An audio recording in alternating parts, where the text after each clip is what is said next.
Bem, vejam só, a vantagem, porque há vantagens da pandemia, né?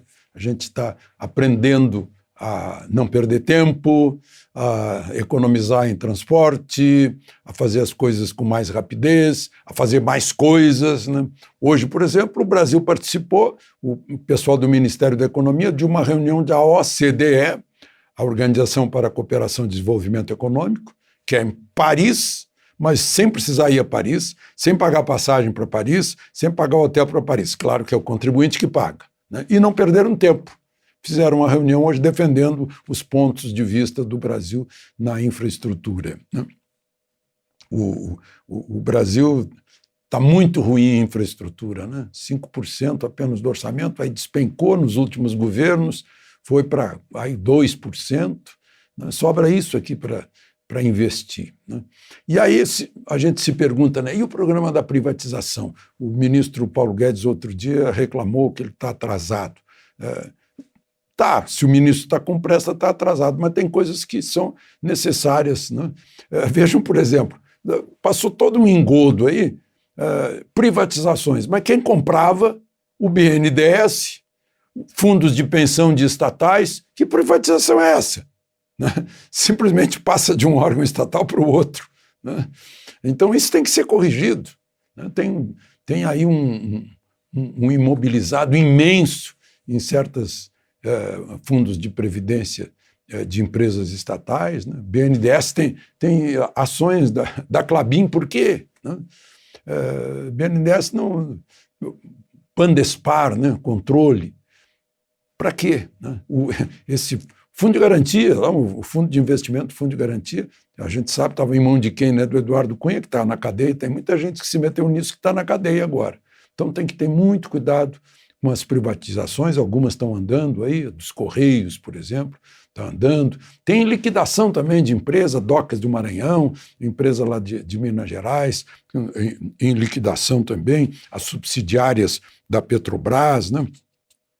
Vejam só, o que o governo federal tem a ver com trens urbanos ou suburbanos lá na região metropolitana de Porto Alegre, por exemplo, né? É uma coisa que está sendo corrigida aí, a Eletrobras, né? Essas coisas. Bom, eu estou falando de dinheiro, né? Vejam só, o governador da Paraíba, João Azevedo, na Operação Calvário, foi objeto de mais mandados de busca e apreensão por parte de ministro do Superior Tribunal de Justiça e, com ele, 3 conselheiros de onde? Do Tribunal de Contas da Paraíba. Desvio de verbas da saúde e da educação, lavagem de dinheiro, corrupção. E o TCU está apurando superfaturamento de verba para a Covid-19, de contratos. 21 contratos em Roraima, Maranhão, São Paulo, Paraíba, Amazonas. Segundo a investigação, 280 milhões envolvidos nisso. Falei de pandemia, a Caixa Econômica Federal, olha só os números da Caixa Econômica, de auxílio emergencial, pagou a 67 milhões e 700 mil brasileiros.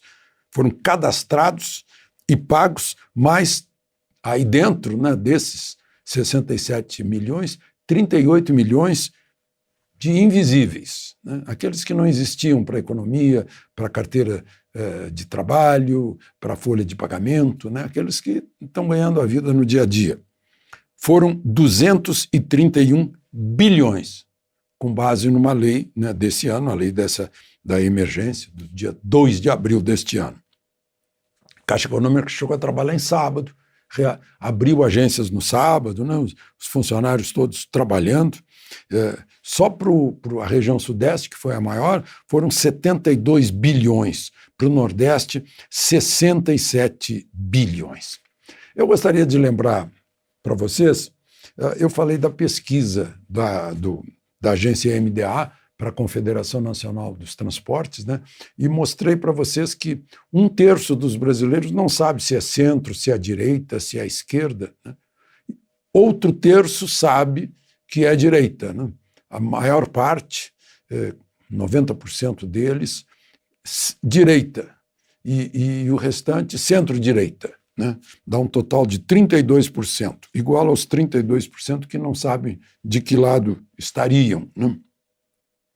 17% dizem que estão no centro, 17,1%. E 11% na esquerda. E mais centro-esquerda, mais 2,7%, dá 13,7%. Ou seja, a minoria de tudo isso, entre o centro, né, entre os que não sabem e entre os de direita, a minoria é de esquerda. Só que a gente não tem essa impressão, porque a minoria, essa esquerda, está em pontos estratégicos. Está no ensino, está na mídia, está nas artes, então tem voz. Em geral, a direita conservadora tem sido a maioria silenciosa, em geral na história contemporânea do Brasil, né? Manifestou-se agora, na eleição de outubro de 2018, né? E continua a se manifestar. Mas essa direita é maioria no Brasil, uma maioria de 32%. Que só se empata com 32,2% que não sabem que lado, digamos, ideológico, em que lado ideológico estão. Eu comentei com vocês aí a ideia do plebiscito para fazer outra Constituição e tal. Vejam só, tem um sujeito genial que é o Roberto Campos. Roberto de Oliveira Campos. Ele foi constituinte também, além de ter sido ministro do Planejamento. Eu conheci pessoalmente, tomava café da manhã com ele de vez em quando no apartamento dele, para me aprender com a mente brilhante, né? Vejam o que ele diz sobre a Constituição. Peguei só uns trechinhos. Quanto à educação, disse que ela é dever do Estado com a colaboração da sociedade. É o contrário. Educação é dever da família, com a colaboração do Estado. Na ordem econômica, nem é bom falar. A Constituição discrimina contra investimentos estrangeiros, marginalizando o Brasil na atração de capitais. Na Constituição de 88, a lógica econômica entrou em férias. A cultura anti-empresarial subestima a importância fundamental do empresário na criação de riquezas. Para os constituintes, o trabalhador é um mártir, o empresário é um ser antissocial que tem que ser humanizado por imposição dos legisladores. O investidor estrangeiro, um inimigo disfarçado. Nada mais apropriado para distribuir a pobreza e desestimular a criação de riqueza.